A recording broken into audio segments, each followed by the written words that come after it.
नामदेव जी वो भक्त हैं कि उनके जीवन में भगवान ने 60 बार दर्शन दिया। 60 बार। लोग एक बार के दर्शन के लिए तरसते हैं, नामदेव जी को कम से कम 60 बार भगवान ने दर्शन दिया और मित्र के समान भगवान बतियाते थे उनसे। तो नामदेव जी ने कहा भगवान आप तो दया नहीं आती, एक सदगृहस्थ इतना दुखी रहता है, आप उनको कुछ दे नहीं सकते। भगवान ने कहा नामदेव जी क्या करूं, मैं देना भी चाहूं तो वो नहीं लेते। का झूठ बोल रहे हो आप? नामदेव जी मित्र भाव से रहते थे तो भगवान से ऐसे बोलते, झूठ बोलते हो हमारे सामने दे करके देखो, दे करके देखो, यदि वो मना कर दे तो बताना। भगवान ने कहा चलो। अब क्या हुआ, श्री राका जी माका जी, राका जी है पति का नाम, माका जी है पत्नी का नाम। अब मार्ग से जा। भगवान ने कहा कि देखो मैं कुछ सोना इनके रास्ते में गिरा देता, तो इतनी मात्रा में स्वर्ण के आभूषण आदि भगवान ने रास्ते में गिरा दिया। अब राका जी की नजर पड़ी तो राका जी ने सोचा पीछे पीछे मेरी पत्नी आ रही है और महिला जाती है, कहीं मन ललच जाए। तो राका जी ने क्या किया, वहां से धूली लेकर के अधूली उस सोने के आभूषण पर रखने लग गए ताकि ढक जाएगा। मेरा तो मुझे तो कुछ नहीं चाहिए, लेकिन मेरी पत्नी है, महिला है, कहीं मन ललच जाए, तो उसको ढकने लग गए। तो बाका जी ने कहा अरे ये क्या कर रहे हैं? तो कहा कि कुछ आभूषण गिरे हुए थे तो मैं उसको ढकना चाह रहा था। कहा आप भी विचित्र हैं, मिट्टी पे मिट्टी डालने से क्या फायदा, चलिए आगे। अरे वो तो दूसरे की संपत्ति ऐसे ही मिट्टी है, उस पर मिट्टी पे मिट्टी डालकर क्या मिलेगा, चलिए चुपचाप राम राम करिए। भगवान ने कहा नामदेव जी देख लिए, अब बताओ इनको क्या दें। तब नामदेव जी ने कहा चलिए और कुछ सहयोग कर देते। तो भगवान कृष्ण और श्री नामदेव जी महाराज दोनों ने मिलकर के, क्योंकि वो सूखी लकड़ी बीनते थे और उसी को बेच करके अपना काम चलाते थे, तो भगवान ने क्या किया, सूखी लकड़ी को जमा करके रख दिया ताकि उनको ज्यादा लकड़ी हो जाए। तो भगवान 2-3 लकड़ी को एक जगह जमा कर देते, 2-3 लकड़ी को एक जगह जमा कर देते ताकि उनको फिर पकड़ने में समेटने में सुविधा हो। अब जब पति पत्नी को पता लगा ओ पहले एक एक लकड़ी अलग अलग मिलती थी, अब ये लकड़ी जमा कैसे मिलने लग गई, तो जहां 2 से ज्यादा लकड़ी दिखती वहां उसको छूते ही नहीं। अब भगवान ने कहा कि नामदेव जी अब बताओ अब क्या क्या कैसे इनका सहयोग करें। तो कई ऐसे निष्काम भक्त होते हैं कि भगवान चाहते हैं कि मुझसे कुछ मांगे ले, भगवान देना तक चाहते हैं लेकिन भक्त लेना नहीं चाहते। एक और कथा सुनाता हूं निष्कामता के ऊपर। श्री भक्तमाल जी ने कथा आगे आई। एक भक्त थे कुंभनदास जी, बड़े अच्छे भक्त। ये कुंभनदास जी कौन है? यदि आपने हिंदी साहित्य का अध्ययन किया हो तो आपको बात समझ में आएगी कि जो हिंदी ब्रज के साहित्य में जो अष्टछाप के कवि हुए वल्लभाचार्य जी के शिष्य और वल्लभाचार्य जी से श्री विठलनाथ जी महाराज के शिष्य, 4 शिष्य वल्लभाचार्य के और 4 शिष्य श्री विठलनाथ जी के, ये 8 ऐसे कवि हुए जिनको अष्टछाप कवि कहते हैं। उसमें अष्टछाप कवियों में एक कवि हुए, एक बहुत अच्छे संत हुए जिनका नाम था कुंभनदास। ये श्री वल्लभाचार्य के महाराज के शिष्य थे। और जब गुरु जी ने दीक्षा दे दी तो कुंभनदास जी ने कहा हे गुरुदेव हम भगवान को कैसे प्रसन्न करें, भगवान की क्या सेवा करें।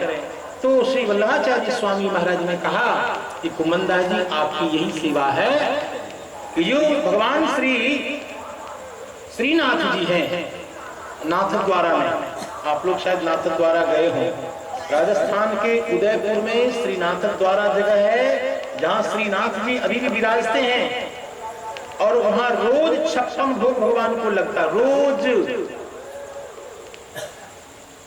बहुत संपन्न ठाकुर जी महाराज, वही श्री वल्लभाचार्य के सेव्य भगवान का बस और कुछ काम नहीं है। कुंभनदास जी भगवान के आगे आपको एक पद रोज गाना है और मृदंग की सेवा करनी बस।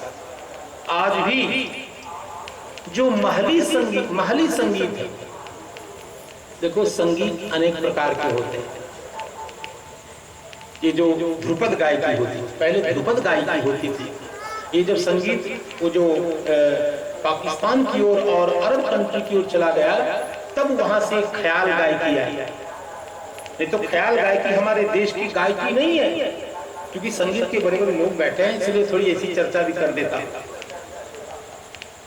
ख्याल गायकी हमारे देश की गायकी है। हमारे यहाँ ध्रुपद गायकी होती थी। हरिदास जी ने तानसेन को और बैजू बावरा को ध्रुपद गायकी सिखाई। लेकिन बाद में यही संगीत जब अरब कंट्री में इस्लाम से जुड़ गया तो फिर ख्याल गायकी हो गई। ख्याल गायकी होती अच्छी है भाई, लेकिन जो ध्रुपद गायकी है उसमें ताल की प्रधानता होती है, और जो ख्याल गायकी है उसमें सुर की प्रधानता होती है। और ध्रुपद गायकी में आप ताल 1 2 धिन धिन धागे करके तुन्ना कत्ता धागे करके धिन्ना, इसमें गिनती की गायकी। अब देखिए ना, अब तबला वाला संगीत धीरे धीरे कम होता जा रहा है। अब ढोलक और वही नाल का संगीत है। जो गिनती की गायकी होती थी वो ध्रुपद गायकी। तो सिर्फ ध्रुपद गायक थे कुम्मनदास जी महाराज, और भगवान श्रीनाथ जी को एक पद स्वयं रोज बना करके भगवान को सुनाते थे और मृदंग सेवा करते थे। वो जो श्रीनाथ जी हैं संगीत के परम रसिक, जब तक वो संगीत नहीं सुनते तब तक भगवान को नींद ही नहीं आती। तो वल्लभाचार्य ने उनको संगीत सेवा में लगा दिया। अब कुम्मनदास जी का जीवन देखिए, गृहस्थ हैं और 7 बच्चे हैं उनके, और भगवान से इतना प्रेम है कि बाल कृष्ण लाल उनकी गोद में खेलते, गोद में रोज खेलते। भगवान बाल कृष्ण लाल कुम्मनदास जी महाराज की गोद में खेलते, और रोज भगवान कहते हैं कुम्मनदास जी मेरी इच्छा है, आपकी इस दशा को देख करके मुझे दया आती है, आप कुछ ले लीजिए ना। कुम्मनदास जी भगवान को डांट देते, नहीं सरकार, मैं आपको फिर गीत नहीं सुनाऊंगा। आप लेने देने की बात करेंगे तो मैं गीत नहीं सुनाऊंगा। नहीं, अब नहीं कहूंगा, आप हमको गीत सुनाइए। ऐसे दोनों भक्त और भगवान के बीच इतना स्नेह का संबंध। अब घर में कुछ नहीं, एक अन्न का कण नहीं। अब भगवान निर्वाह करते थे कैसे? एक बार जयपुर के राजा मानसिंह, ये वाले मानसिंह नहीं, जो पहले वाले मानसिंह पहुंचे। एक बार श्रीनाथ जी जब गए मानसिंह जी, तो कुम्मनदास जी महाराज को खूब सुंदर ललित पद्य गाते हुए, मृदंग बजाकर भगवान को रिझाते हुए देखा, और धोती फटी हुई थी, कुर्ता आदि सब फटा हुआ था। तो मानसिंह को लगा इतना बड़ा भक्त और इसकी दशा बहुत गरीब जैसी दशा है, क्यों नहीं इसकी सेवा की जाए, इसको कुछ दिया जाए। तो मानसिंह पता लगाते लगाते कुम्मनदास जी के घर पे आया, और उससे कुम्मनदास जी की दशा क्या थी? घर में जय जय सीताराम, कुछ भी खाने पीने को नहीं, कुछ भी नहीं। मानसिंह जी गेट से घुस ही रहे थे, उसी समय कुम्मनदास जी ने अपनी बेटी से कहा, बेटी जरा आरसी ला दो और जरा आसन ला दो, मैं जरा स्वरूप लगा लूं। स्वरूप लगाने का मतलब तिलक स्वरूप लगा। देखिए गृहस्थ है लेकिन भगवान की परम भक्त है। तो बेटी ने कहा, बाबा जो आरसी थी, आरसी मतलब आईना, आरसी मतलब दर्पण, वो पड़िया पी गई, और जो आसन था वो बचिया खा गई। अब मानसिंह गेट में घुस चुके थे, उन्होंने कहा विचित्र आदमी है भाई, आरसी पड़िया पी जाए और आसन बचिया खा जाए, इसका क्या मतलब हुआ? मानसिंह अंदर घुसे, इससे पहले भगवान की गेट गोद में खेल ही रहे थे। भगवान ने कहा, कुम्मनदास जी मैं आपसे एक बात कहना चाहता हूं, मेरी एक बात आप मानिए। तो कुम्मनदास ने कहा, हाँ प्रभु जय जय हरि, तो भगवान आप बताइए, आप जो कहेंगे मैं मानूंगा, आज बाप की बात मानूंगा। और जो ही मान सिंह घुसे तो भगवान गोद से अंतर्हित हो गए, क्योंकि मान सिंह राजा होगा, भगवान के दर्शन का अधिकारी तो नहीं था। जो ही मान सिंह घुसे भगवान गोद से अंतर्हित हो गए। अब इनके मन में बार बार लगे कि भगवान क्या कहना चाहते थे जो भगवान कहे नहीं, अंतर्हित हो गए। कहा बेटी जरा चंदन लगाना है, तो बच्ची ने कही दिया कि आरसी तो पी गई और आसन खा गई बच्चिया। मान सिंह ने कहा कि कुमंदा जी आपकी बेटी जो बोल रही है इसका क्या मतलब? कहा राजन और कोई मतलब नहीं है, हमारे पास कोई आईना तो है नहीं, तो हम कुंडी में पानी रख करके उसी में मुंह देख करके तिलक लगाते हैं। और जो आसन तो है नहीं, इसलिए घास बिछा लेते हैं, उसी पर बैठ जाते हैं। तो वही आसन जो है वो बच्चिया खा गई और जो आईना था उसको परिया पी गई। यही तो बोल रही है ये। तब मान सिंह समझे, ओ इतने विपन्न, इतने बड़े उत्कृष्ट भगवान के भक्त और उनकी ये दशा। कहा महाराज आप आदेश करें तो मैं एक रियासत आपको लिख दूं। कहा महाराज नहीं। कहा आप आदेश करें तो मैं 4-5 गांव लिख दूं, मैं राजा हूं। आप आदेश करें तो मैं किसी दुकानदार को बता दूं, वो आपको साल भर की व्यवस्था कर देगा, आपको कोई दिक्कत नहीं होगी।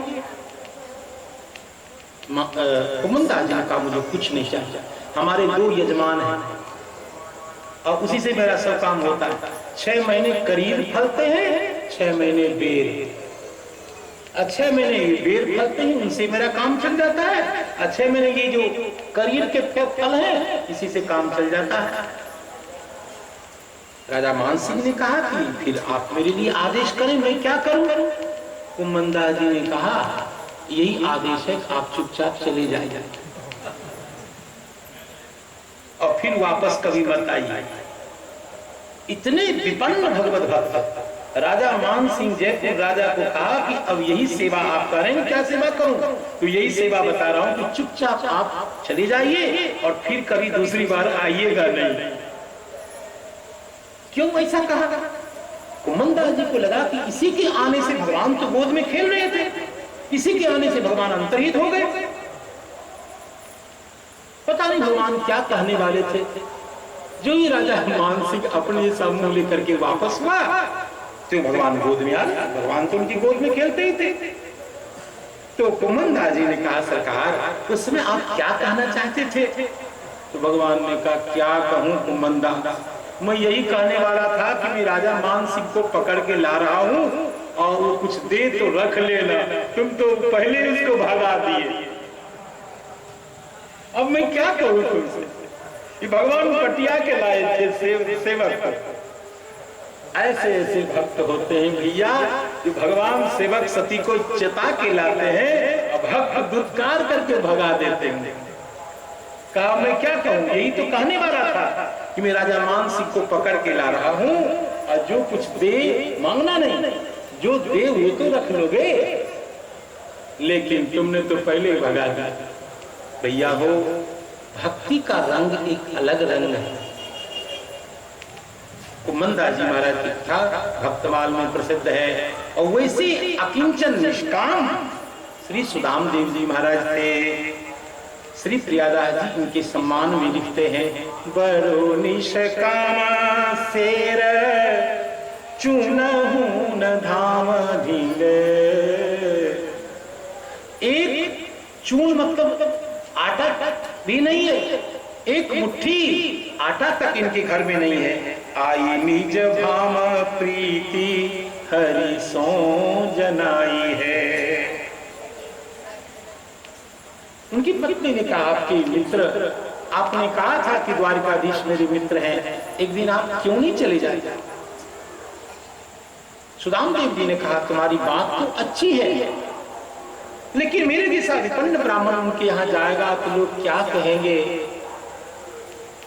यदि मैं वहां गया तो संसार की और कुछ उन्होंने दिया, अपने मन से भी दिया, तो संसार के लोग यही कहेंगे कि कही भली बात सब लोक में कलंक होत, जानियत याही लिए किन्हीं मित्रताई है।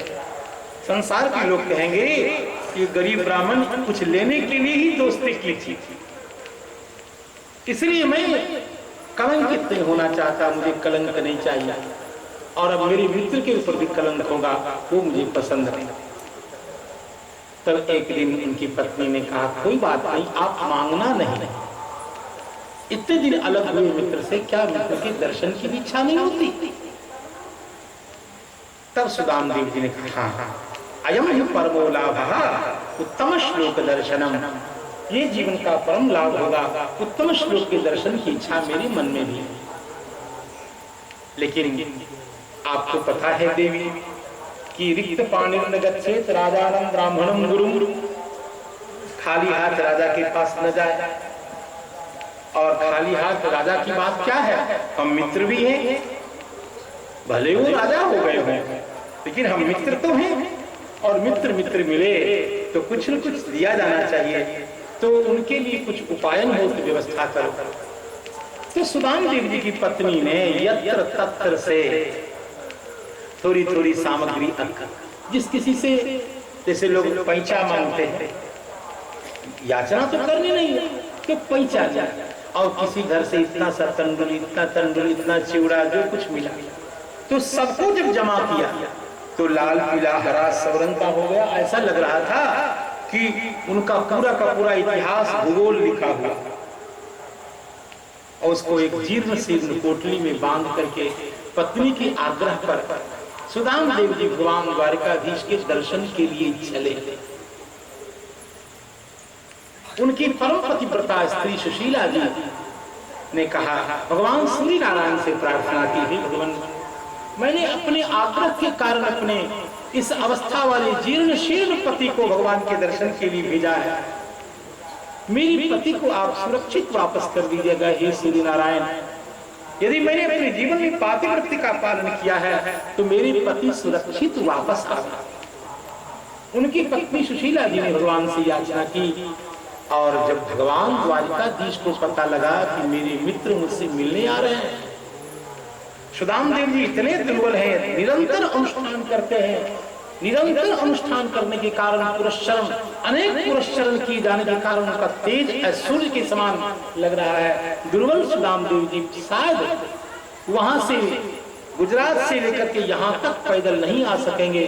भगवान ने एक ऐसी आज्ञा की है गरुड़ जी से, हे गरुड़ जी आप जाइए मेरे मित्र को कहीं रास्ते से उठाकर ले आइए। भगवान ने ऐसी माया की है कि सुदाम देव जी थक करके एक वृक्ष के नीचे सो गए।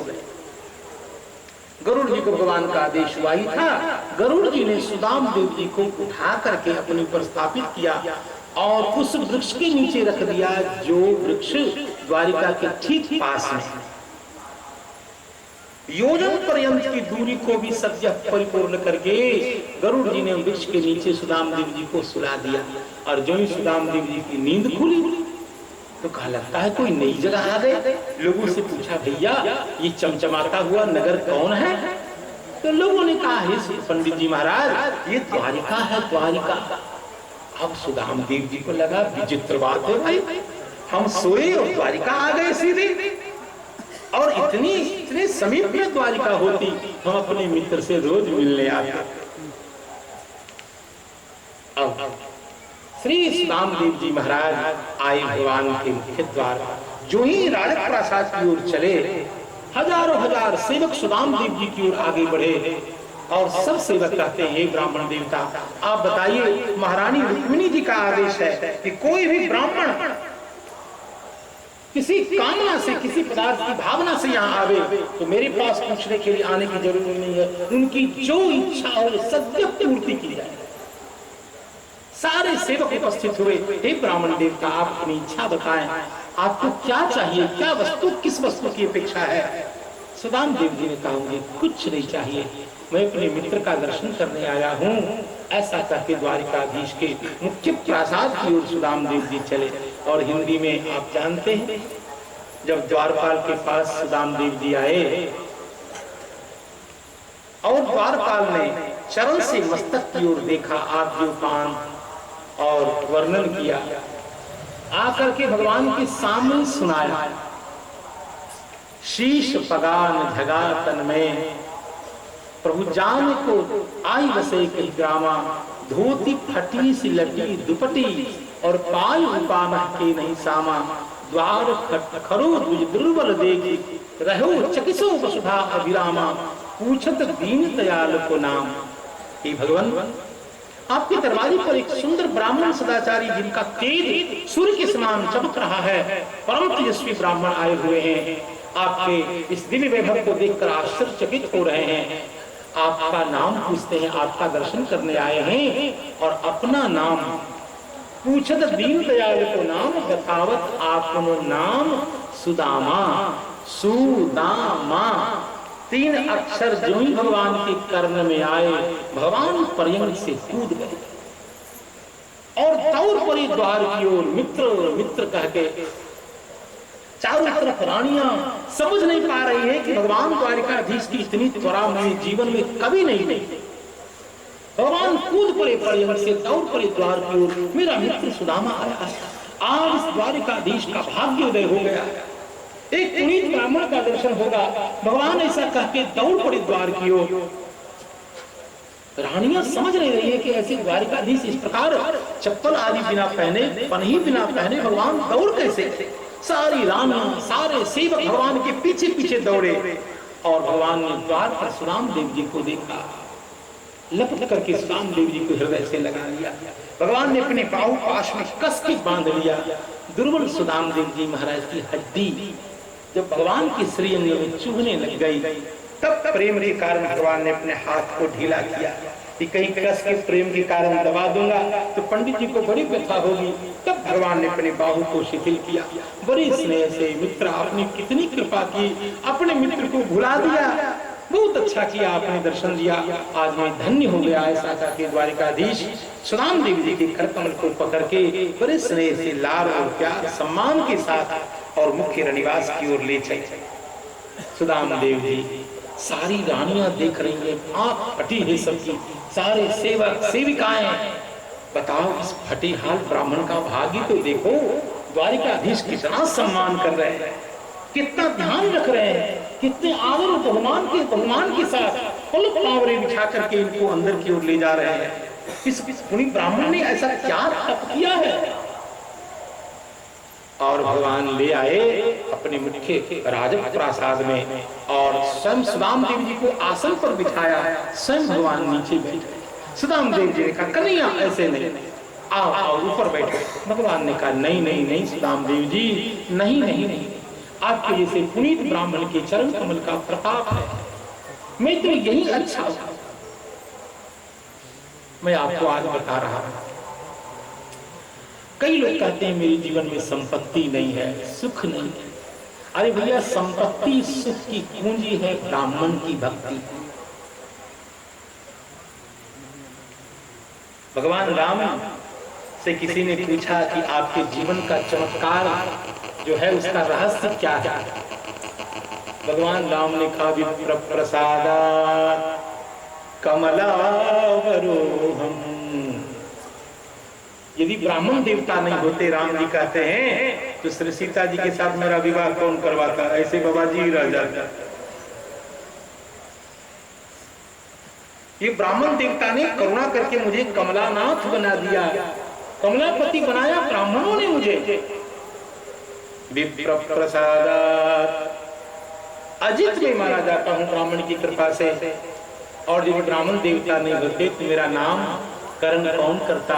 मुझे संसार के लोग राम राम नाम से जानते हैं, जब नामकरण ही ब्राह्मण देवता नहीं करते तो मुझे राम नाम से कौन जानता। भगवान कहते हैं,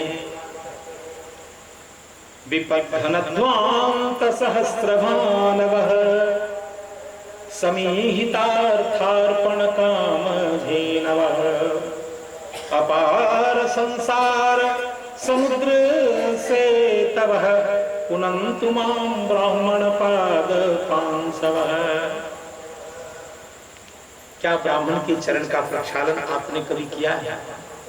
यहाँ जितने लोग बैठे हैं, आपकी बुद्धि शुद्ध कैसे होगी? आप चाहे खरबपति बन जाओ, धर्म के बिना आपको शांति नहीं मिल सकती। और धर्म के मूल है ब्राह्मण के चरण, ब्राह्मण की भक्ति। इतने लोग बैठे हैं, सही ढंग से विचार करेंगे, क्या आपने कभी ब्राह्मण के चरण का प्रक्षालन किया है? क्या उनके चरणामृत कभी आपने लिए हैं? क्या उनके चरण जल का, चरणामृत का सेचन सर्वत्र अपने घर में कराया? नहीं कराया। आपको कैसे शांति मिल सकती, कैसे सुख मिलेगा, कैसे आपका पुत्र आज्ञाकारी होगा? धर्म के मूल की आप अपेक्षा कर रहे हैं। कई लोग कहते हैं अब पंडित जी भी वैसे नहीं रहे। कभी कभी कहते हैं पंडित जी लोभी हैं। अच्छा, आप बड़े सदाचारी हैं, जैसे यजमान हो वैसे देवता मिले, आप कौन अच्छे? और आप ब्राह्मण के लिए कहते हैं ऐसे नहीं है वैसे नहीं है। आप अच्छे होते तब आपके लायक ब्राह्मण अच्छे होते, और ब्राह्मण आज भी अच्छे हैं। हमारा स्वरूप गिर गया, हम अपने स्वरूप से च्युत हो रहे हैं। ब्राह्मण को तो इतना देना चाहिए। क्या बात, मुझे वो भागवत जी का प्रसंग याद है, भगवान राम ने यज्ञ किया। ओह क्या बात, राम जी ने एक यज्ञ किया। केवल रामचरितमानस में सब कुछ लिखा हुआ नहीं है, भागवत जी में जो राम जी की कथा है, भगवान राम ने एक ऐसा यज्ञ किया, अश्वमेध यज्ञ किया, और फिर यज्ञ संपन्न हो गया। तो 5 मुख्य ब्राह्मण होते हैं यज्ञ में, होता अध्वर्युः, विधाता, ब्रह्मा और आचार्य। भगवान राम ने कहा कि ऐसा है, संपूर्ण पृथ्वी का मैं शासक हूं। ऐसे भगवान तो अनंतानंद ब्रह्मांड के स्वामी हैं, लेकिन भगवान राम ने कहा मैं अभी तो लीला की दृष्टि से संपूर्ण पृथ्वी का मालिक तो हूं। तो अयोध्या की सीमा छोड़ करके सूर्य जहां उदित होते हैं, यावती धरती जितनी है, वहां की जो चीजें, जो सारी संपत्ति है, सब होता को पश्चिम दिशा उद्गाता ध्वर्यु ब्रह्मा, चारों दिशाओं का राज्य संपूर्ण समृद्धि के साथ चारों ब्राह्मणों को दे दिया दान में। अब बच गए आचार्य जी, और भगवान राम ने कहा मन्यमान इदं कृष्णम। कथा नहीं है, कपोल कल्पना, श्लोक बोल तो रहा हूं, भागवत जी का श्लोक। मन्यमान इदं कृष्णम ब्राह्मणो हति निष्प्रियः। निष्प्रिय ब्राह्मण संपूर्ण सृष्टि को प्राप्त करने का अधिकारी है, ऐसा मानकर भगवान राम ने आचार्य को अयोध्या के सिंहासन पर बिठा दिया और अपने हाथ से तिलक कर दिया। सन्न हो गए ब्राह्मण। ऐसी उदारता कहीं देखी गई? ब्राह्मणों ने कहा भगवान आप, भगवान ने कहा मैं तो बन जाता हूं और मुझे तपस्या करने में बड़ा आनंद आता। 5 ब्राह्मणों ने कहा महाराज हमको ये राजकाज संभालने नहीं आता, ये आप लोगों का काम है। भगवान ने कहा चिंता मत करिए, हनुमान लक्ष्मण भरत शत्रुघ्न इस बात की सेवा करेंगे, आप रहेंगे राजा। भगवान राम ने कहा अब तक 5 ब्राह्मण भगवान के चरण में गिरे, मूल मिल में, और लगे स्तुति करने। नमो ब्रह्मण्य देवाय रामाय कुंठ मेधसे। हे राम, हे ब्रह्मण्य, हे अकुंठ मेधा वाले परमात्मन, आप हमसे छल मत करिए। आप हमको मोक्ष दे सकते हैं, आप मोक्षदाता हरि हैं, और हमको ये नाशवान वस्तु देकर के, झुंझुना देकर के ठगना चाहते हैं। कितनी बड़ी बात ब्राह्मणों ने कही है कि हमको झुंझुना देकर के ठगना चाहते हैं। हमारे हृदय में विराजमान होइए, हमारे अज्ञान अंधकार को मिटाइए, हमें अपनी विमल भक्ति प्रदान करिए। ऐसा नहीं कि राम जी ने उदारता दिखाई हो और जगन माता सीता ने नहीं, ना, श्री सीता माता ने सकल ब्राह्मण की पत्नियों को बुला करके और अपनी पेटी खोलकर जितने सुंदर सुंदर अलंकरण थे सभी अलंकरण को निकालकर और सरयू के जल से धो करके भगवती सीता माता ने एक एक ब्राह्मणी को अपने हाथ से सारे अलंकरण पहनाए। केवल एक आभूषण, एक की सधवा स्त्री कभी आभूषण रहित न रहे, इसलिए एक कान में आभूषण सीता जी ने अपने लिए रखा और सारे अलंकरण को ब्राह्मण की पत्नी को पहना दिया। ये है सीताराम जी। पिताजी से मेरी मां कम नहीं है, इसलिए मैं गाता हूं, रानीन में महारानी सियाजू, रानीन में महारानी और सब रौतानी सियाजू, रानीन में गौरी रची रची पान लगावती। आप कहेंगे ये कैसे आप बोल रहे हैं? तुलसीदास जी के कारण बोल रहा हूं। उमा रमा ब्रह्मादि वंदिता जगदम्बा संतत मनिंदिता, गौरी रची रची पान लगावती, रमा पवावती आन सियाजू, रमा पवावती आन सियाजू, रानी न में महारानी किसी रामानुज संप्रदाय के साधु से पूछो कि आपकी इष्ट देवी कौन है? श्री संप्रदाय की महारानी कौन है? श्री सीता माता। संत जनन की इष्ट देवता, राम प्रिया जग जननी सियाजू, रानी न में महारानी। जगदम्बा ने ऐसा औदारी दिखाया, रघुनंदन ने ऐसा औदारी दिखाया, और वही भगवान राम जी आज नंदनंदन के रूप में विराजमान हैं। सुदाम देव जी की चरण कमल का भगवान नंदनंदन प्रक्षालन कर रहे हैं। सुदाम देव जी के चरण को प्रक्षालित करने के लिए भगवान ने कहा मेरी जितनी रानियां हैं सब एक एक कलश जल लाएंगे। 16,108 पटरानी है भगवान श्याम सुंदर की, एक एक स्वर्ण कलश जल सब लेकर उपस्थित हो गई। और सुदाम देव जी घबराए, कन्हैया इतने कलश जल का करोगे क्या? अब भगवान मित्र तो है, तेरा मजाक किया। भगवान ने कहा आपका अभिषेक होगा। ठंडी का समय है, सुदाम देव जी घबराए। 16,108 घड़ा से जब मेरा अभिषेक होगा, इस प्रचंड ठंडी में तो मेरी क्या दशा होगी? सुदाम देव जी का कन्हैया जरा बचाना, ध्यान रखना। भगवान ने हंस के कहा क्या इनकी श्रद्धा का आप अनादर करेंगे? बड़ी श्रद्धा से लाई है का, फिर भी देखना जरा। भगवान ने कहा कोई बात नहीं। एक एक आचमनी जल एक एक कलश से निकाल करके भगवान ने एक कलश में रखा, और जो ही सुदाम देव जी के चरण कमल को भगवान ने छुआ, कई कांटे चुभे हुए। सुदाम देव जी को चप्पल पहनने का समय नहीं। शालिग्राम जी के लिए फूल तुलसी लाने जाते हैं, वाटिका में कांटे चुभ जाए। भगवान ने देखा, ऐसे जो ही चरण तल में हाथ रखा कांटे प्रतीत हुए। भगवान ने कहा सुई लाओ, मैं अपने मित्र के कांटों को स्वयं निकालूंगा। आओ द्वारिका में सुई कहां से? यहाँ सिले सिलाए दिव्य वस्त्र आते, सुई लाने में देर हो गई। भगवान से सहन नहीं हुआ। भगवान द्वारिकाधीश ने अपने मित्र के चरण में दांत लगा दिए। काम मैं स्वयं निकालूंगा, अपने मित्र के चरण से काटे।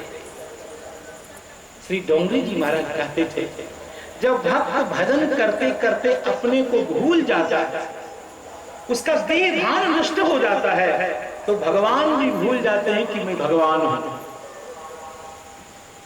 उसके लिए साधारण भगवान बन जाता है।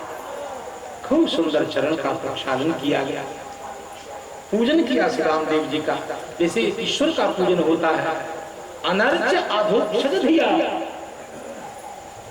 और उसके बाद श्रीखंड चंदन श्री रामदेव जी के भव्य भाल पर भगवान लगाने लग गए। तो गौर से देखा तो विधाता ने लिख रखा था श्री क्षय। ये ब्राह्मण दरिद्र हो गया। भगवान नंदनंदन को बहुत बुरा लगा, कहा इतने सदाचारी पुरस्चरण करने वाले तपस्वी ब्राह्मण के मस्तक पर विधाता को लिखने नहीं आया। मेटत कठिन कुअंक भाल के। भगवान ने श्री क्षय शब्द को उलट दिया,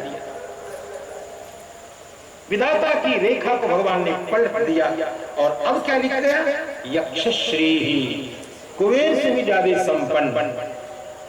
और तब भगवान ने श्री वर्चस्मायुष्मारोग्य नमोस्तुरंताय सहस्रमूर्तये सहस्रपादाक्ष शिरोरुवाहवे सहस्रनाम्ने पुरुषाय शाश्वते सहस्रकोटि युगधारिणे नमः।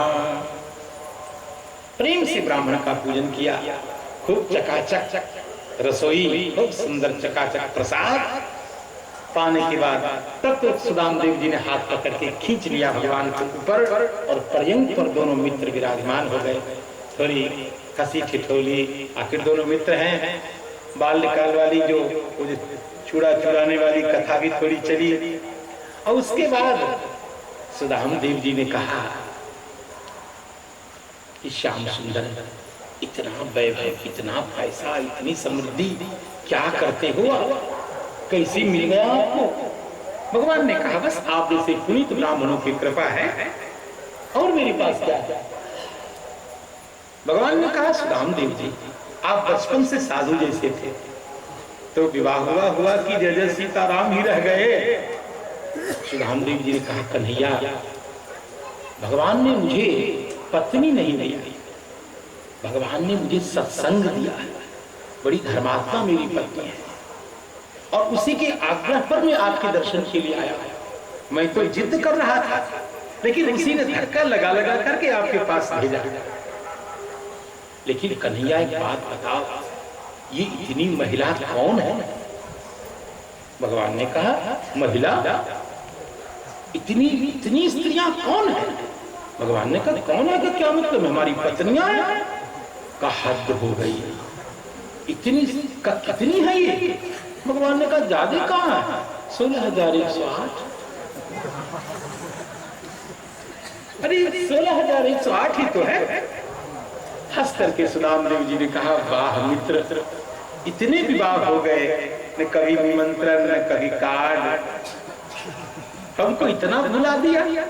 भगवान ने मुस्कुरा करके कहा सुदामदेव जी क्या बताऊं, ये मेरा एक भी विवाह सिस्टम से नहीं हुआ।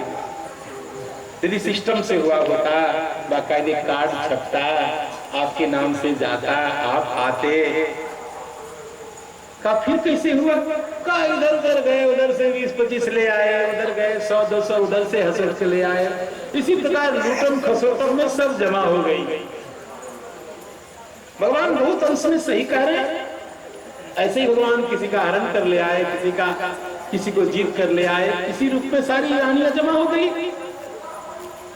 और ऐसा कहते कहते श्री भगवान ने कहा सुदामदेव जी, भाभी यदि इतनी अच्छी हैं तो मेरे लिए जरूर कुछ न कुछ भेजा है, जरूर भेजा होगा। अब सुदामदेव जी की समस्या, कभी इतना बड़ा प्रासाद वैभव देखते और कभी उनको अपनी पोटली की याद आ जाती। अब बेचारे लज्जा के मारण कांख में वो दबाए पोटली, कैसे सामने करें? भगवान तो जान गए। बातचीत करते करते करते भगवान ने उस पोटली को खींच लिया। उस अत्यंत जीर्ण वस्त्र में वो पोटली बंधी हुई थी और फट गई, और जितना तंडुल, जितना चिवड़ा, जितना चावल, जो कुछ भी आप कहिए, सब वो द्वारिका के भव्य प्रासाद में सब बिखर गया। भगवान पर्यंक से कूद गए, जैसे छोटा बच्चा बीन बीन करके खाता है, आरोगता है, वैसे भगवान पर्यंक से कूद करके बीन बीन करके जब पाने लग गए। कौन कहेगा द्वारिकाधीश एक ब्राह्मण के यहाँ की चीज को ऐसे बीन बीन करके पाएंगे? एक मुट्ठी भगवान ने कहा जाता है, फिर दूसरी मुट्ठी और रुक्मिणी माता ने हाथ पकड़ लिया। लोग कहते हैं कि सब कुछ आप उन्हीं को दे दोगे, लेकिन ये बात गलत है। रुक्मिणी माता महालक्ष्मी, वो इतनी संकीर्ण हृदय वाली नहीं हो सकती। रुक्मिणी माता कहने लग गई, श्याम सुंदर भगवान, इस कच्चे चावल को खाने से कहीं आपके पेट में व्यथा हो, इतना मत पाए। और दूसरी बात, इतने पवित्र ब्राह्मण के घर का प्रसाद है, सब आप अकेले जमा देंगे, तो क्या हम भक्तों को कोई अधिकार नहीं? देखो, मैं एक बात आपको बताऊं, अभी मिथिलापुरी में एक ऐसे पुनीत रामानंद संप्रदाय के विरक्त महात्मा, कुछ दिन पहले उनका शरीर पूरा हो गया, ब्रह्मचारी जी महाराज, श्री लगमाबाई, श्री जगदीश नारायण ब्रह्मचारी जी महाराज, अपने संप्रदाय के थे, श्री संप्रदाय के, और बहुत पुराने महात्मा। जब वो नए नए आए इस क्षेत्र में, तो एक ब्राह्मण बालक को बुलाया, वो गाय चरा रहे थे। कहा, बेटा तुम्हारा उपनयन हो गया? तो कहा कि हाँ बाबा हो गया। कहा, बेटा गायत्री मंत्र जानते हैं? तो जब उस बालक ने कहा कि नहीं, याद नहीं, उस महात्मा ने कहा, बस मैं यही चिमटा गा गया, मेरी जरूरी यही है। और उस जगदीश नारायण ब्रह्मचारी जी महाराज, जिनके आश्रम से वो आए थे ब्रह्मचारी, आज जो रुद्राभिषेक कराया उस ब्राह्मण बालक ने, मेरा विद्यार्थी, उसी आश्रम का विद्यार्थी, पूरा वहां कराते हैं। का यही मेरी जरूरी है, एक ऋषिकुल ब्रह्मचर्य आश्रम खोले हो और हजारों वैदिक तैयार कराया उन्होंने, हजारों वैदिक वेद की पाठशाला चलाई, और अभी कुछ वर्ष पूर्व उनका शरीर पूरा हो गया। ब्रह्मचारी के रूप में संसार में प्रसिद्ध माने। ब्रह्मचारी जी महाराज का दर्शन करने के लिए जब मैं गया, तो मैंने कहा, महाराज जी एक श्लोक आप ऐसा बोलिए जो मैं आपको याद रखूं। तो उन्होंने कहा, मुझे बहुत स्नेह करते, मुझे कहते थे, राम किंकर जी एक श्लोक में बोलता, अमृतम ब्राह्मणस्यान्नम, ब्राह्मण का अन्न अमृत होता है। उन्होंने कभी भी दूसरी जाति से भिक्षा ली ही नहीं, ब्राह्मणातिरिक्त के घर से भिक्षा भी नहीं ली, और उसी से जितना भी हुआ ब्राह्मण बालकों को अपने गुरुकुल में रख करके वेदाध्ययन कराया, और हजारों हजार वैदिक ब्राह्मण निकले, और उसमें कम से कम 100-200 को तो मैं जानता हूं। ऐसे तो रुक्मिणी माता ने कहा, भगवान अमृतम ब्राह्मणस्य अन्नम, और ब्राह्मण के घर का प्रसाद है और आप अकेले जमा रहे हैं, क्या हमारा अधिकार नहीं? भगवान ने कहा, ये भावना है तो आप सब लाइन में लग जाइए। और 16,108 तो केवल पत्नियां हैं, और सेवक सेविकाएं सब लाइन में लग गई। आप कल्पना करिए कितनी लंबी लाइन होगी। और भगवान उसी तंडन को, चिवड़े को तोड़ तोड़ करके एक एक के हाथ में भगवान को प्रसाद वितरण कर रहे हैं, और एक एक क्रम से सब प्रसाद ले रहे हैं। भक्तमाल जी में लिखा है, सुदामदेव जी के चरित्र, कि 7 दिन तक सुदामा जी द्वारिका में रहे। भागवत में तो एक दिन की चर्चा है, और वहीं कहा तो जाता है कि जो वस्त्र भगवान ने सुदामदेव जी को पहनने के लिए दिया, उस वस्त्र को भी भगवान ने खुलवा करके रख दिया, और पुनः पुराने वाले वस्त्र को पहना करके सुदामदेव जी को, जब सुदामदेव जी ने कहा कि श्याम सुंदर अब मुझे जाना चाहिए, मेरी पत्नी मेरी प्रतीक्षा कर रही होगी, तो भगवान ने रोका नहीं, और भगवान तो लीला पुरुषोत्तम है। जाते जाते सुदाम जी का ब्राह्मण हृदय थोड़ा सा मन में आया कि शायद जाते जाते कुछ थमा देंगे, लेकिन बाहर लीला पुरुषोत्तम भगवान का कौतुक देखिए आप। भगवान जब उनको अदारने के लिए, गांव के शब्द का प्रयोग कर रहा हूं, द्वार तक छोड़ने के लिए भगवान जो गए तो भगवान कौतुकी है, भगवान ने मुट्ठी बंद कर दिया। अब उस मुट्ठी में सुदाम देव जी का मन मंडराने लगे और बाहरी लीलाधारी भगवान जब द्वार से भगवान बाहर निकले अदारने के लिए तो मुट्ठी खोल करके रास्ता दिखा दिया। जो ही मुट्ठी खोल के रास्ता दिखाया तो सुदाम देव जी की रही सही आशा भी नष्ट हो गई। अब रास्ते में सुदाम देव जी सोचते हैं, क्वाहम दरिद्र पापियान, कहां में पापी दरिद्र, अब को श्रीनिकेतन, कहां भगवान श्रीनिकेतन लक्ष्मीनाथ, इस ब्रह्म बंधु को हृदय से लगा करके इतना स्नेह दिया, ये कम है क्या? भगवान की करुणा को याद करते हुए सुदाम देव जी आगे बढ़े। यह सोचा कि भगवान ने बहुत अच्छा किया, कुछ नहीं दिया। अधनो यम धनम प्राप्य माद्यम उच्चैर्न माम स्मरेत, यह निर्धन धन को पाकर के पागल हो जाएगा, मतवाला हो जाएगा, मेरी भक्ति नहीं करेगा, इसलिए करुणा करके भगवान ने मुझे कुछ नहीं दिया। कि उनकी बड़ी करुणा है, याद करते हुए सुदाम देव जी जा रहे। अच्छा आपको बताऊं भगवान ने कुछ क्यों नहीं दिया? भगवान नहीं चाहते कि मेरे मित्र को कोई मांगने वाला कहे। यदि मैं सबके सामने अपने मित्र को दूंगा तो लोग मेरे मित्र की अवज्ञा करेंगे कि मांगने के लिए आया था। संसार के लोग का एक बहुत पतित स्वभाव होता है, 5 रुपए देगा ना तो 500 लोग को बताएगा। 5 रुपए देगा महाराज, कहेगा किसी यज्ञ में मैंने इतना पैसा दिया, फोटो खिंचवाने के लिए, अखबार में नाम छपवाने के लिए। 5 रुपए देगा, सबको दिखा करके ये लो देखो, तब ऐसे थरिया में रखेगा आरती। तो देखेगा 4-5 लोग देख रहे हैं, तब धीरे से निकालेगा, ऐसे रुपए को दिखाएगा और फिर आरती में रख देगा और देखेगा किस किस ने देखा आरती में डालते हुए। इस संसार के दरिद्र लोगों का लक्षण है। भगवान जब देते हैं तो आपके घर में पहुंच जाता है, किसी को पता ही नहीं लगेगा। देना केवल भगवान जानते हैं, देना केवल भगवान जानते हैं। और आप सबको पता है सुदाम देव जी को भगवान ने इतना दिया। हम बचपन में गीत सुनते थे, हमारे जो काका लगेंगे रामदेव काका, तो गाते थे, कुटिया देखी भूले हो सुदामा। जब जाते थे हमारी जन्मभूमि तो आपको पता यही है, इसी रास्ते से जाते थे गंगा जी, तो गीत गाते हुए जाते थे, कुटिया देखी भूले हो सुदामा। अपार वैभव भगवान ने सुदाम देव जी को दिया।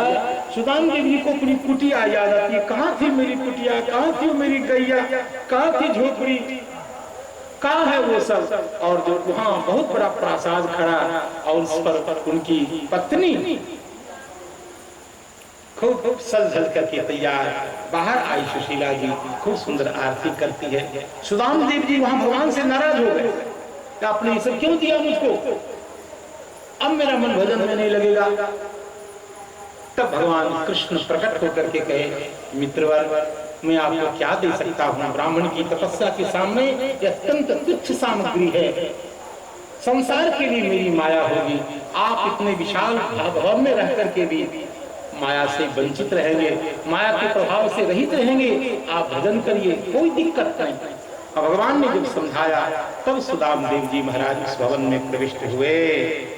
ये है कथा। और 1-2 लाइन और सुन लीजिए।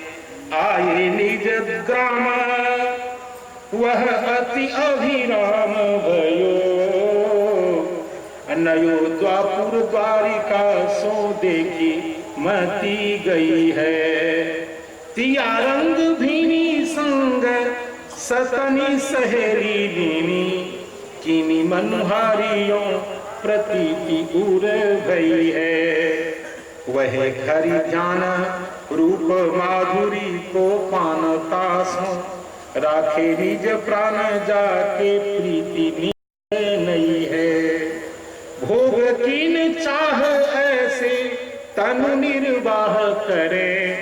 धरे सोई चाल सुख जाल रसमयी है। श्री भगवान के बार बार आग्रह करने के बाद सुदाम देव जी ने उनके द्वारा प्रदत्त राजभवन को स्वीकार किया। ऐसे सुदाम देव जी महाराज, देखो भगवान कितने ब्रह्मण्य हैं। भगवान से बड़ा ब्रह्मण्य कोई हो ही नहीं सकता।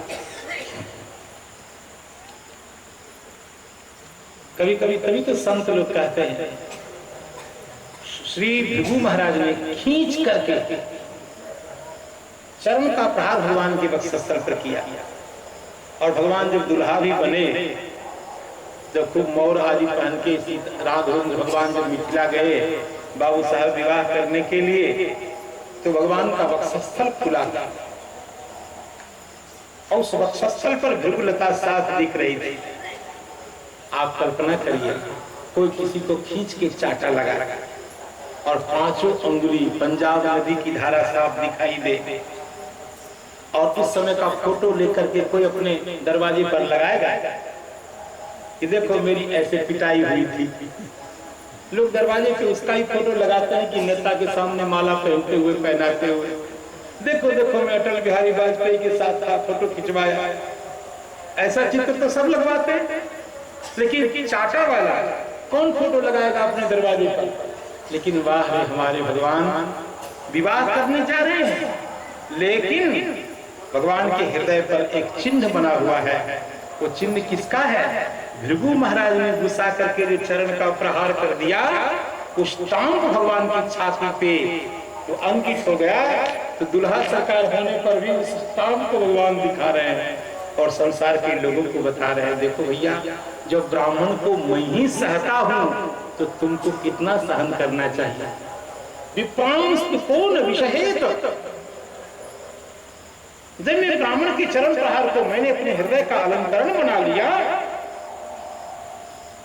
शापत ताड़त। पता नहीं इस चौपाई की व्याख्या लोग क्यों नहीं करते। शापत ताड़त परुष कहंता विप्र पूज्यस गावहि संता। वो शाप में ताड़न करें, परुष यानी कठोर वचन बोले, तो भी उनके चरणों में प्रणाम कर। ये तुलसीदास जी की चौपाई किराए की है, किराए की। ये श्लोक पूरा पूरा भागवत का श्लोक है। घनंतम बहुशपंतम वा नमस्कुरुत नित्यशः। पूरा संस्कृत के श्लोक को गोस्वामी जी ने उतार दिया। भगवान नंदनंदन अपने बालकों को उपदेश देते हुए बता रहे हैं कि घनंतम बहुशपंतम वा नमस्कुरुत नित्यशः। ऐसे सुदाम देव जी के लिए भगवान ने वो ब्रह्मण्य भाव दिखाया। नमो ब्रह्मण्य देवाय गो ब्राह्मण हिताय च जगत हिताय कृष्णाय गोविंदाय नमो नमः। अब इसके आगे के चरित्र का श्रवण करने के लिए 2 बार भगवान नाम संकीर्तन। सीताराम सीताराम सीताराम सीताराम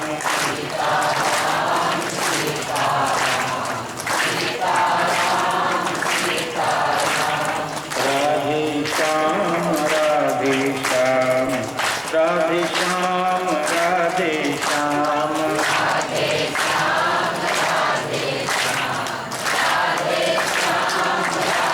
श्याम सीताराम सीताराम सीताराम सीताराम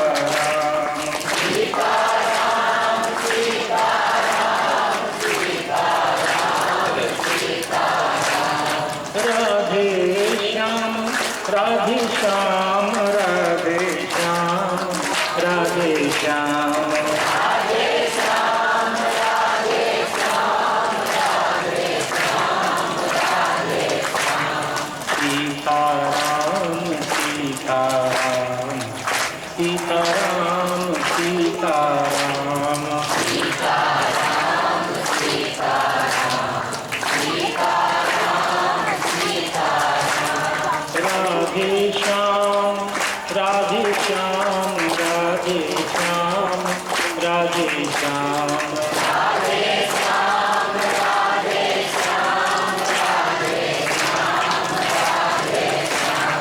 सीताराम सीताराम सीताराम सीताराम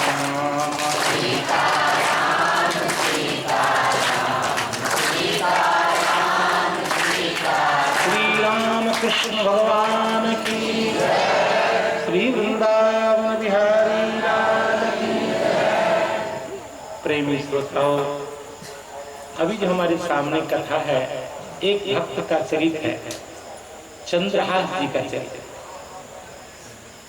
प्राय कीर्तन करने वाले जो गायक लोग हैं, चंद्रहास जी का, श्री मोरध्वज ताम्रध्वज जी की कथा, श्री संत हरिश्चंद्र जी की कथा, श्रवण कुमार जी की कथा, ये लोग भगवत भक्त हुए, माता पिता के भक्त हुए, इन सबों की कथा चरित्र संकीर्तन के द्वारा सुंदर ललित गान पद्धति से जनसाधारण को, गांव के लोगों को, समाज के लोगों को सुनाते ही रहते हैं। किसी न किसी बहाने से प्रसंग के द्वारा, विषय कीर्तन के द्वारा समाज के लोगों को बताते रहते हैं। कोई अपूर्व बात नहीं। लेकिन आखिर उनको भी ये प्रेरणा कहां से मिली? आखिर उनको जो मसाला मिला कहां से मिला? भक्तमान जी से।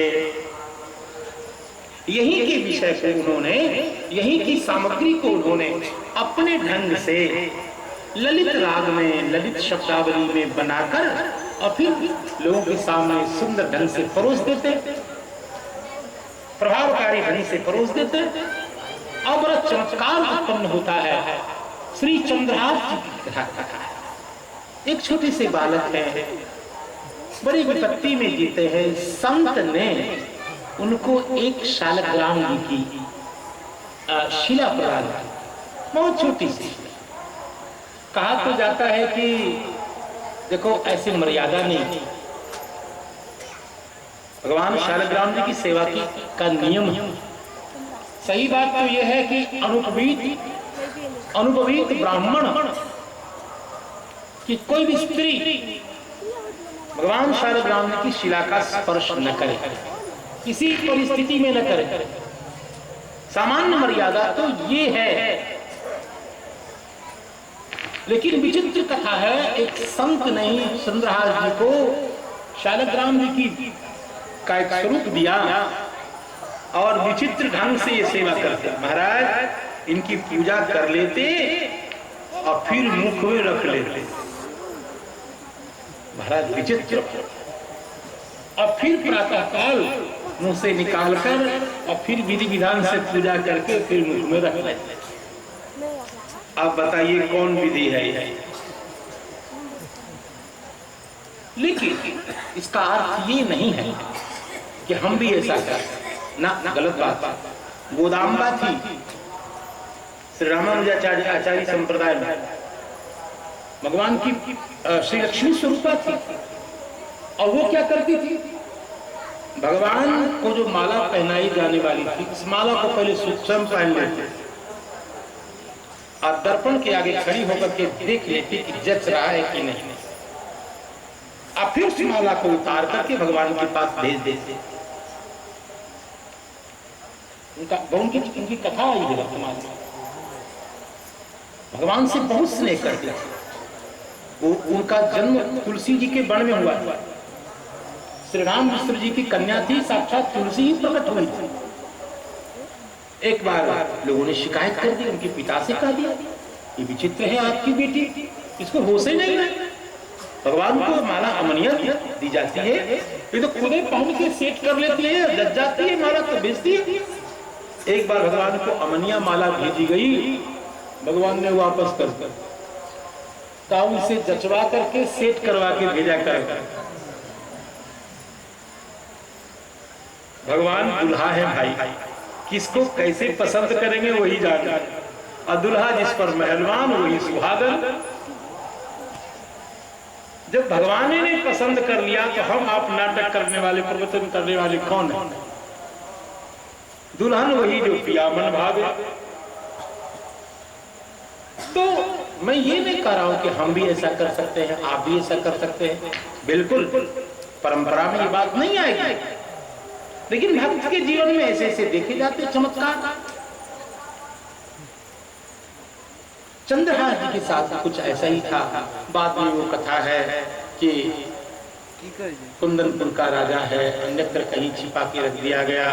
बाद में उसको मारने की पूरी योजना बनी, अनेक प्रकार से मारने की चेष्टा की, भगवती के मंदिर में स्थापित किया गया।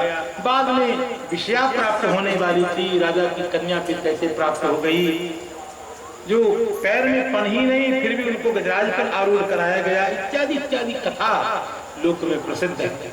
संक्षेप क्या, राम कीन चाहे सही होई, करे अन्यथा अस नहीं कोई। भगवान जिस जीव का संरक्षण जिस रूप में करना चाहते हैं, लोगों के प्रयास की कोई कीमत नहीं है। भगवान यदि उसको सुरक्षित रखना चाहते हैं, अरक्षितम तिष्ठति दैव रक्षितम, अरक्षित होने पर भी दैव रक्षित हो तो रहेगा, और यदि सुरक्षित भी हो, देवता सुरक्षा न चाहे वो नहीं रह सकता। इसलिए बाग में माली बार बार सींचते हैं तो भी वृक्ष मुरझा जाते हैं, और पहाड़ पर बिना जले के वृक्ष हरियाते रहते हैं, उनकी हरियाली छाई रहती है। संरक्षिता रक्षतियो हि गर्भे, इस चरित्र से हमको प्रेरणा मिलती है। एक लाइन बोलकर इस चरित्र को प्रणाम करके आगे बढ़ूंगा। कुतुलिप एक ताके सुत चंद्रहास भयो, परियों विपत्ति धाई लाई और पुर है। राजा को दीवानता के तही घर आन बाल, आपने समान संग खेले रस धुर है। भाइयों ब्रह्मो भोज कोई ऐसे उस बन संयोग बनो, आए वे कुमार जहां विप्रन को सुर है। बोली उठे सवे तेरी सुता को जुपति यह, वो चाहे जानी सुनी गयो लाज भुर है। इत्यादि करके प्रियादास जी महाराज ने श्री चंद्रहास जी की बाल्य चरित्र की बात कही। अब कैसे उनकी रक्षा भगवान ने बार बार की, देवी माता ने कैसे उनका संरक्षण किया, कैसे उनके भाग्य में वह विषया नाम की कन्या, और कैसे इतने विपन्न बालक को एक बार संपूर्ण राज्य की समृद्धि प्राप्त हुई, इसका वर्णन किया गया। इसके बाद कुंती माता की सुंदर कथा है। देखो, एक बार भगवान पांडवों को राज्य आदि सिंहासन पर आसीन करा करके भगवान पुनः द्वारिका की ओर जाने के लिए उद्यत हुए, तो सहसा कुंती माता एक पगली के समान दौड़ करके आई और भगवान के रथ को रोक लिया। अब खूब सुंदर स्तुति कुंती माता ने किया। नमस्ते पुरुषम त्वाद्यम ईश्वरम प्रकृते परम माया जवनिकाच्छन्नम। हे पुराण पुरुषोत्तम, हे प्रकृति पुरुष दोनों से परात्पर परम प्रभु, आप माया रूपी जवनिका से आच्छन्न रहते हैं। साधारण स्त्री आपको कैसे जाने, बड़े बड़े अमरात्मा निर्मलात्मा योगींद्र कविंद्र आपको तात्विक रूप से नहीं जान पाते भगवान। इस प्रकार कुंती माता ने खूब सुंदर स्तुति की, और स्तुति के क्रम में कुंती माता ने कहा, नमो वासुदेवाय धीमहि, और हे भगवान नंद गोप कुमाराय गोविंदाय नमो नमः। इसके बाद कुंती माता ने कहा, भगवान आपके चरण में मैं शरण ग्रहण करती हूँ। तो भगवान कृष्ण ने कहा, अरे फुआ जी, मैं तो आपका बच्चा हूँ, और आप तो ऐसी स्तुति कर रही हो जैसे मैं ही परमात्मा हूँ। भगवान अपने ऐश्वर्य को छिपा करके बोले, और आपने यदि परमात्मा मान ही लिया तो फुआ जी पूछिए, आप बोलिए आपको क्या चाहिए। तब कुंती माता ने जो प्रार्थना की है, जो वर मांगा है, वो वर बड़ा विलक्षण है। कुंती माता ने कहा, विपद संतु न शाश्वत, मेरे जीवन में केवल विपत्ति आ जाए, संसार में सबको वर मांगने आता नहीं। कुंती माता का विचित्र स्वभाव है। कुंती माता ने कहा विपद संतु न शाश्वत तत्र तत्र जगत गुरु भवतो दर्शनम यस्यात् अपुनर्भव दर्शनम। श्री भगवान ने कहा हुआ संसार के लोग तो सुख मांगते, तू पगला गई, दुख मांगती हो।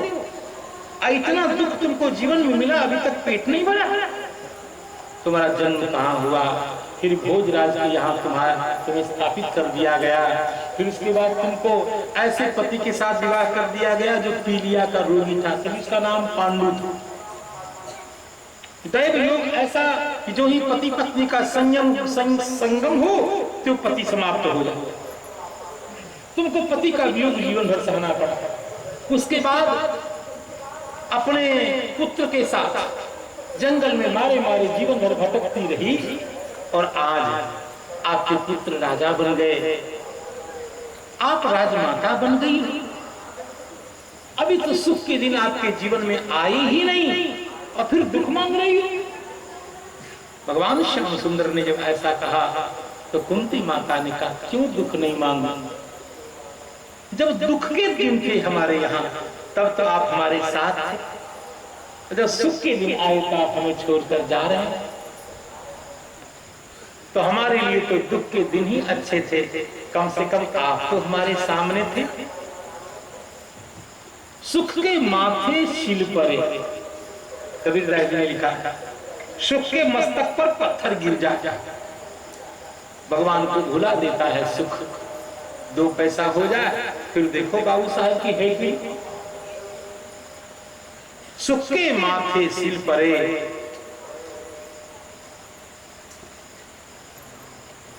जो भगवान को भुला देता है वह दुख ही बलिहारी योग्य है। इसमें प्रत्येक क्षण व्यक्ति भगवान को याद तो करता है। सुख के माथे सिल परे जो हरि को दे बिसराए, बलिहारी हुआ दुख को प्रतिपल नाम रटाए। वो दुख ही अच्छा है। दुख में व्यक्ति विनम्र बनता है, दुख में व्यक्ति टूटता है, दुख में व्यक्ति सयाना बनता है। सुख व्यक्ति को पागल बना देता है, अंधा बना देता है। दुख में व्यक्ति होश में आता है। ठीक कह रही है कुंती माता, विपद संतु न शाश्वत तत्र तत्र जगत गुरु। संपत्ति आती है तो व्यक्ति इतना पागल हो जाता है। नैवार हत्य भाव अभिधातम वै त्वाम किंचन गोचरम जन्मेश्वरी श्रुत स्त्री ही एह मानव दत्तमान। जन्म ऐश्वर्य श्रुत स्त्री के द्वारा व्यक्ति इतना मतवाला हो जाता है कि भगवान नाम का उच्चारण तक नहीं करता। एक बार कानपुर में कथा था तो गणेश भाई मालपानी जो सीकर के सेठ वो भी आए और एक यूनिवर्सिटी के प्रोफेसर, तो दोनों कथा सुनने आए। अब मैं भगवान नाम संकीर्तन कराने लगा तो वो तो प्रोफेसर 1 नंबर का। अब सोचिए अब मैं क्या बोलूं, बोलने तो जा रहा था ब्रेक लगा, 1 नंबर का ऐठा क्या। एक मेरे बंधु एक बता रहे थे कि पढ़े लिखे लोगों को बहुत डांट लगाता है। भैया उसकी खचरपनी को डांटता हूँ, यदि पढ़ा लिखा होकर के अच्छा है तो मैं डांट नहीं लगाऊंगा, तो उसको मैं प्रणाम करता हूँ। लेकिन जो बीमारी आती है उसका तो इलाज करना पड़ेगा ना। मैं भगवान नाम संकीर्तन कराऊंगा तो अब इतना वो बदमाश, उसको ऐसे ऐसे ताली पीटने में लज्जा आ रही। वो जो बनिया था वो ऐसे ऐसे करके कुर्ता ऐसे ऐसे खचरपनी टाइप से ऐठा हुआ रहा, ऐसे ऐसे करे, ऐसे बैठा। ये नहीं कि सीताराम सीताराम कहे तो ऐसे ऐसे करे। अरे तेरी वो पोता घर में जाता होगा, अब पोता कहता हो बाबा जरा घोड़ा बनिए तो घोड़ा बन जाता होगा। उसके पीठ पर बैठ करके पोता कित कित करता होगा तो बुढ़वा चलता होगा। और भगवान नाम संकीर्तन करने में उस बेवकूफ को लज्जा आती थी।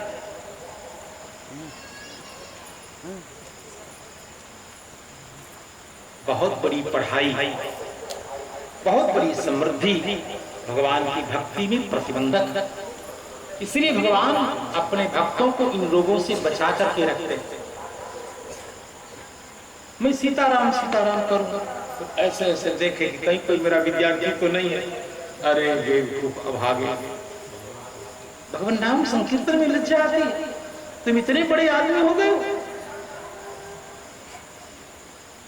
एक बार बढ़िया से संकीर्तन हो जाए, गोविंद जय जय गोपाल जय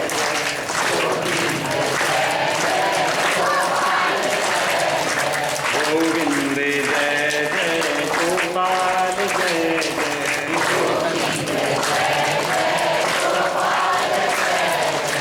गोविंद जय जय गोपाल जय जय गोविंद जय जय गोपाल जय राधा रमण हरि गोविंद जय जय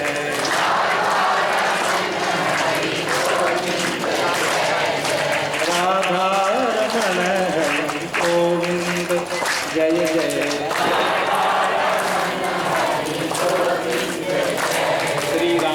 कृष्ण भगवान की। श्री कुंती माता ने भगवान से विपत्ति की याचना की, भगवान यदि आप प्रसन्न हैं तो मुझे मेरे जीवन में केवल दुख दीजिए ताकि आपकी स्मृति बनी रहे।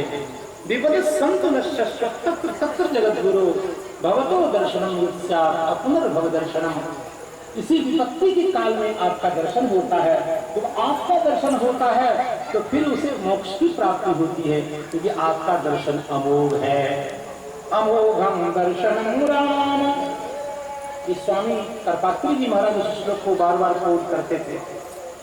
अमोघम दर्शनम राम अमोघस्तव संस्तवः अमोघास्ते भविष्यन्ति भक्तिवंतो जना भुवि।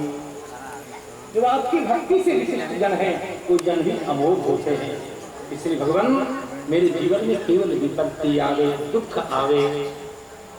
ऐसी ही भक्तिमती श्री कुंती माता। और अगली भक्ता है श्री द्रौपदी जी। द्रौपदी जी एक बार भगवान द्वारिकाधीश शिशुपाल को मारने के लिए चक्र चलाया।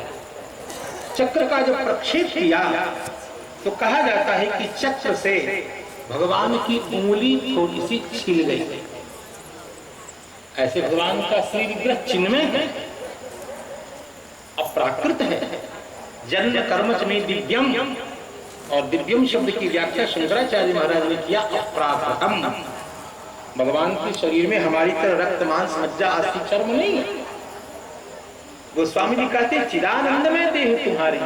हे रघुनाथ जी, आपका जो श्री विग्रह है वो सच्चिदानंद में है, ये प्राकृतिक कोई वस्तु इसमें नहीं है। लेकिन भगवान कभी कभी लीला करते हैं, मानव जैसी लीला करते हैं। तो जब चक्र का प्रक्षेप किया शिशुपाल को मारने के लिए भगवान ने, तो भगवान की उंगली थोड़ी छिल गई, उससे रक्त की धारा चलने लगी। वहां बड़े बड़े साधु संत विद्वान महात्मा लोग थे, लेकिन किसी की बुद्धि सही काम नहीं कर रही थी। और श्री द्रौपदी जी थी, जराऊ साड़ी, विवाह वाली, सुहाग वाली साड़ी एक सेकंड में श्री द्रौपदी जी ने फाड़ करके और वहां से वस्त्र को लेकर के भगवान मुकुंद की अंगुली पर लगाया। भगवान ने कहा, द्रौपदी पगला गई, ये सुहाग की साड़ी है, ऐसे इसको फाड़ा नहीं जाता। तो श्री द्रौपदी जी ने कहा, श्याम सुंदर एहो घन श्याम यदि काम आवे आपके। हे घन श्याम, यदि आपकी सेवा में काम आ जाए तो निकाल दूं नसों को ये तो रेशम के धागे। शरीर से नसों को निकाल करके आपकी सेवा में अर्पित कर कर, ये तो रेशम के धागे, इनकी क्या कीमत है। हे हो घन श्याम यदि काम आवे आपके, निकाल दूं नसों को ये तो रेशम के धागे हैं। श्री द्रौपदी जी ने कहा ये वे धागे हैं अभागे, वही धागे अभागे हैं जो साड़ी को छोड़ करके आगे नहीं बढ़े। वे धागे हैं अभागे जो कि बढ़े नहीं आगे, लेकिन भाग उनके ही जागे जो कि उंगली पे लागे हैं। जो आपकी उंगली से चिपक गए उन्हीं धागों के भाग्य का उदय हो गए। और आपको पता है भगवान ने इस एक एक धागे के बदले श्री द्रौपदी जी के लिए वस्त्रावतार ही धारण कर लिए। लोग समझ ही नहीं रहे थे कि सारी बीच नारी है कि नारी बीच सारी है कि सारी की ही नारी है कि नारी ही की सारी है। भगवान वस्त्र रूप में प्रकट हो गए और श्री द्रौपदी जी की शील की रक्षा। एक कारण और भक्तमाल में लिखा, एक बार दुर्वासा जी महाराज एक नदी के प्रवाह में स्नान करते, प्रवाह के कारण उनकी लंगोटी किसी कारण से बह गई। अब महात्मा कैसे बाहर निकले? और पास में कुछ महिलाएं, कुछ कुरुवंश की महिलाएं स्नान कर रही थी। उस सकल महिलाओं में श्री द्रौपदी जी की नजर देखी। ये संत हैं जो जल से बाहर नहीं निकल पा रहे हैं। श्री द्रौपदी जी आगे आई और एक वस्त्र लेकर फाड़कर, नूतन वस्त्र को फाड़कर इतनी दूर जल में बढ़ करके और कहा महाराज जी एक नया वस्त्र आपके लिए है, प्रणाम, आप इसको स्वीकार करें। इतनी दूर जल में प्रवेश करके श्री द्रौपदी जी ने वस्त्र को आगे बढ़ाया हाथ से। हृदय गदगद हो गया। श्री दुर्वासा महाराज का बेटी तुमने मेरी लज्जा रखी है, तेरी लज्जा भगवान रखेंगे। श्री दुर्वासा जी के इस वचन को सत्य करने के लिए परमात्मा कृष्णचंद्र कैसे उनकी रक्षा की आप सब जानते हैं, कहने की आवश्यकता नहीं। तो अब समय एकदम ठीक ठिकाने आ गया है। श्री द्रौपदी जी के चरण में प्रणाम।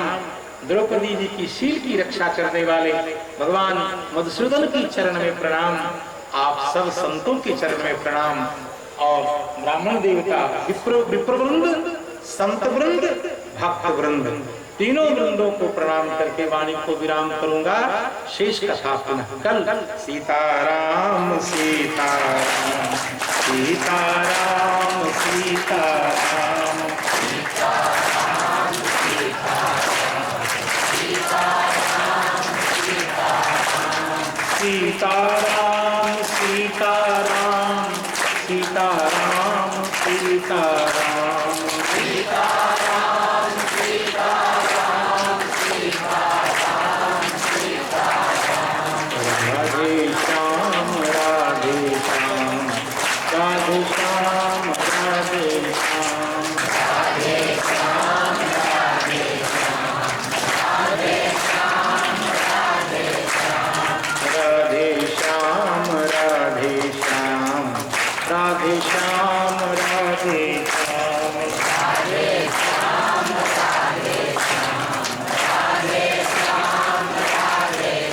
श्री राम कृष्ण भगवान की, श्री अयोध्यानाथ की, श्री वृंदावन बिहारी लाल की, श्री हनुमान जी महाराज की।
Oh